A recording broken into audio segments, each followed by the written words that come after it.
Good morning. There's quite a storm here this morning. Don't know if I should take that as an omen or not. Protagoras, day 17. Now who is cast down by irredeemable misfortune in the management of a ship? Clearly not the passenger, for he has been down all the time. You cannot knock down a man who is lying on the ground. You can only knock him down if he is standing, and put him on the ground. In the same way, irredeemable misfortune may cast down the resourceful, but not the man who is helpless all the time. The steersman may be reduced to helplessness by the onset of a great storm. I think I should take it as an omen. Oh, it's not a good omen. The farmer by a bad season, and the doctor from some analogous misfortune. For the good may become bad, as another poet has testified in the line, the good are sometimes bad and sometimes noble. Sounds very Jungian. I don't know what I should do. I'm just gonna do what comes my way. That has been the decision. But the bad man cannot become bad, but is so of necessity. So it is that the resourceful and wise and good, when an irredeemable disaster brings him to naught, cannot but be bad. Thank you. So is it that the resourceful and wise and good, when irredeemable disaster brings him to naught, cannot but be bad. You say, Pittacus, hard is it to be noble, whereas to become noble is hard, though possible, but to be so is impossible. For when he fares well, every man is good, but in ill faring, evil. It's our resourcefulness, isn't it? When we can't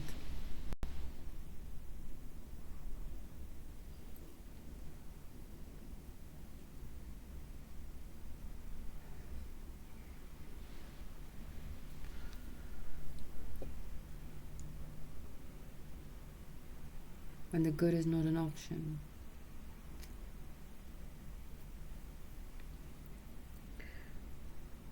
Now what is faring well in letters, and what makes a man good at them? Clearly the learning of them. And what is the faring well that makes a good doctor? Clearly it is learning how to heal the sick. But in ill faring, evil, who is it who becomes a bad doctor? Clearly a man who is both a doctor and a good doctor. He might become a bad doctor also. But we who are laymen in medicine could never be, by faring ill, become doctors or builders or any other kind of technician. And he who cannot by faring badly become a doctor, cannot, obviously, become a bad doctor. Even so the good man may as easily be made bad by lapse of time or fatigue or illness or some other accident. Fatigue and illness will most definitely do that to you, and some other accident. Fate, fatality.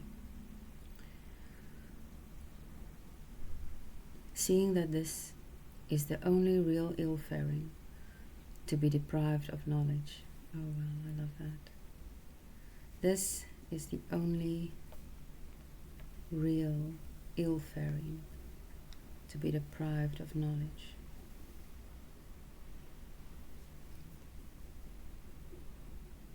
But the bad man cannot be made bad, for he is so all the time. If he is to become bad, he must first become good.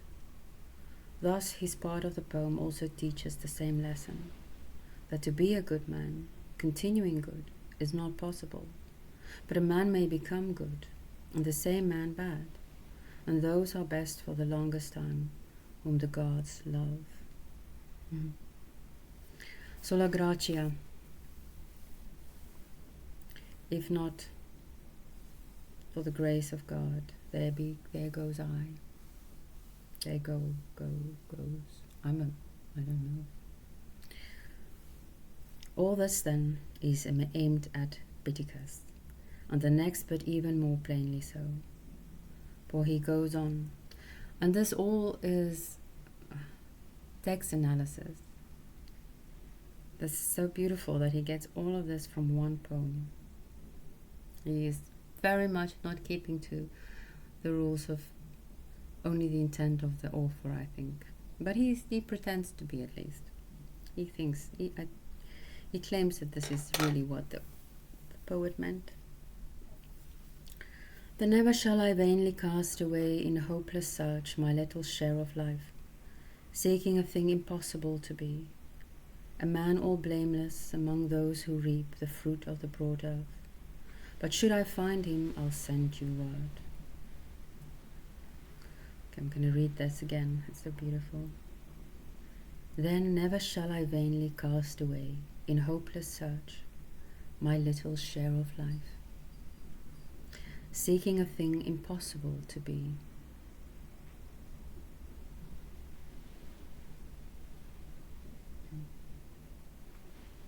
Don't go chasing waterfalls. A man all blameless among those who reap the fruit of the broad earth. But should I find him, I'll send you word. See how violently throughout the poem he attacks the saying of Pittacus. But all who do no baseness willingly, I praise and love.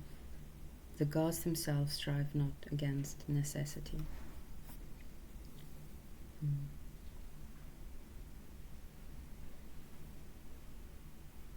It is a necessity that the great shall come to a fall, I guess.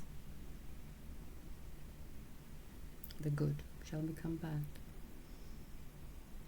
And if there is grace, good again. This is all to the same purpose. Simonides was not so ignorant as to say that he praised all who did not evil voluntarily, as if there were any who did evil voluntarily. I think I've heard that Socrates claims that evil is indeed this lack of knowledge. You only do bad because you don't know better. I'm not sure that that is true. For myself, although it's more torturous if you know better and you do bad. So maybe then you just don't know how. If you don't know, have the knowledge of how.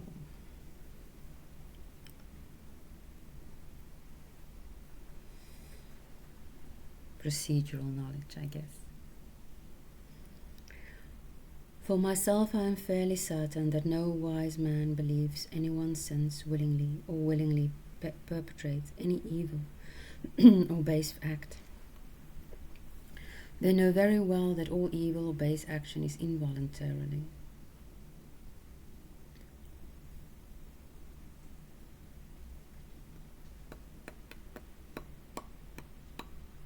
Only insofar as we are slaves to our own, having become what we are at the moment.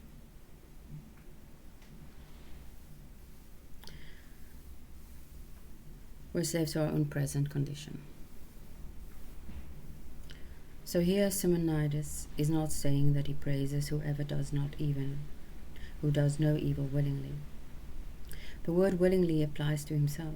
His view was that a good man often forces himself into love and praise. So when someone's mother or father or native land is unsympathetic to him,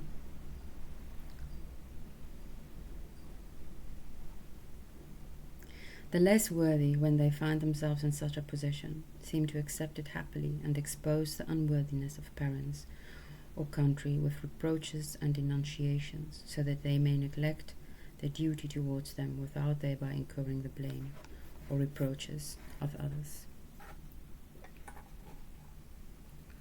They then exaggerate their censure and add gratuitous hostility to that which cannot be helped.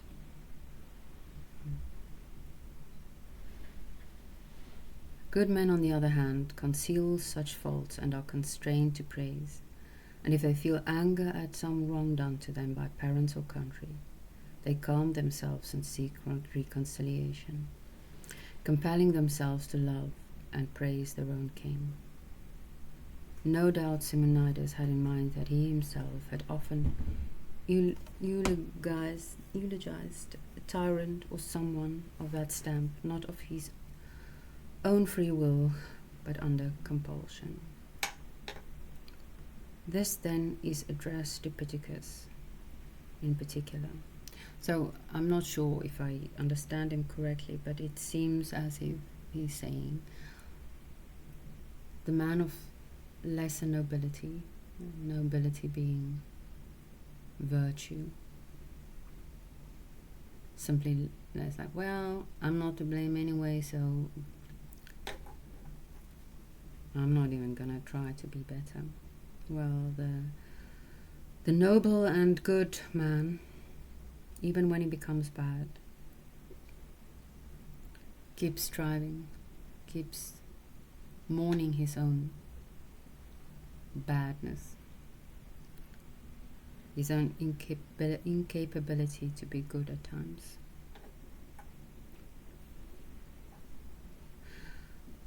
This then is addressed to Pittacus in particular, as if to say, my reason for blaming you, Pittacus, is not that I am a fault finder, for to me that man suffers who is not bad nor over weak, but sound in heart and knowing righteousness, the weal of nations. I shall find no fault with him. I am not, he says, a censorious man, for beyond number is the tribe of fools. For beyond number is the tribe of fools.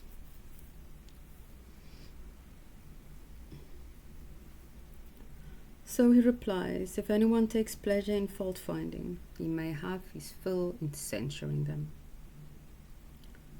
All is there that is unmixed with foul.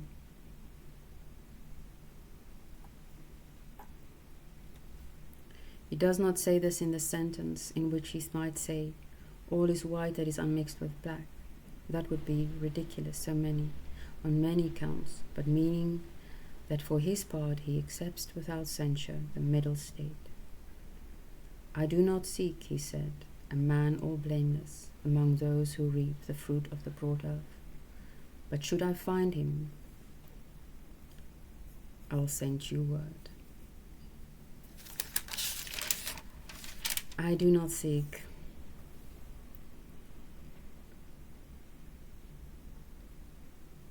among those who reap the fruit of the earth a man all blameless, but should I find him, I will send you word. I'm not holding my breath. Have a good day.